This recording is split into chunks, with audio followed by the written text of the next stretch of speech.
Welcome to our next task. Our task is to write a Java program that will take an integer as input and print all the divisor of that number. Okay. So let's assume আমি number 6 এর একটা divisor চাচ্ছি। So ম্যাথমেটিক্সের rule অনুযায়ী যে কোনো সংখ্যা যদি n হয় দেন তার ডিভিশন ফ্রম 1 টু n পর্যন্তই হবে, যেখানে 1 অ্যান্ড n নিজেও ওই সংখ্যাটির ডিভিজর। ওকে, সো আমাদেরকে লুপ চালাতে হবে ফ্রম 1 টু n পর্যন্ত এবং এর মধ্যে সবগুলোকে চেক করতে হবে। এই সব সংখ্যা দিয়ে এই যে সংখ্যাটা ইনপুট দেওয়া হয়েছে 6 বা n, এই সংখ্যাটা নিঃশেষে বিভাজ্য হয় কিনা, অর্থাৎ ভাগ করলে there will be remainder 0। So এটা যদি হয় তার মানে এই লুপের মধ্যে ওই সংখ্যাটি যাকে দিয়ে আমরা ভাগ করলাম সেই সংখ্যাটি আসলে ডিভিজর ইনপুট নেওয়া সংখ্যাটির, অ্যান্ড সেভারটা আমরা প্রিন্ট করব। So let's code it.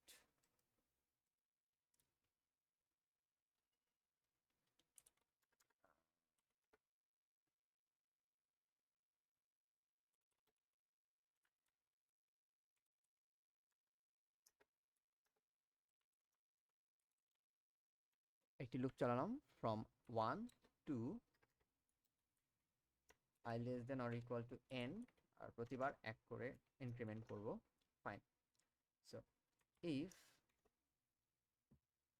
n divided by i equal 0, অর্থাৎ i দিয়ে যদি আমি n কে নিঃশেষে বিভাজ্য করতে পারি সেই ক্ষেত্রে বলতে পারি i n এর একটি ডিভিজর। সো ওটাকে আমি প্রিন্ট করব সিস্টেম আউট প্রিন্টলন i দিয়ে। ওকে, হাউএভার আমার এখানে এই ডিভিজরগুলো প্রিন্ট করার আগে ডিভিজর অফ n এই কথাটা প্রিন্ট করতে হবে। সো আমি সেটাও করে নিচ্ছি।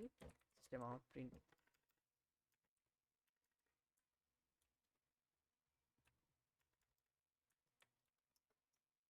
ওকে,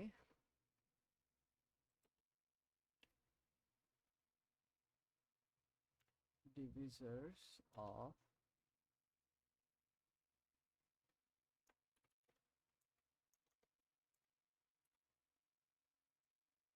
ওকে, যদি আমি রান দিই ফর 6,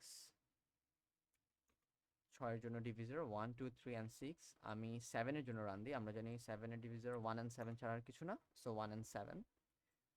12 এর জন্য দিয়ে দেখি কি আসে, 12। ওকে, থ্যাংক ইউ।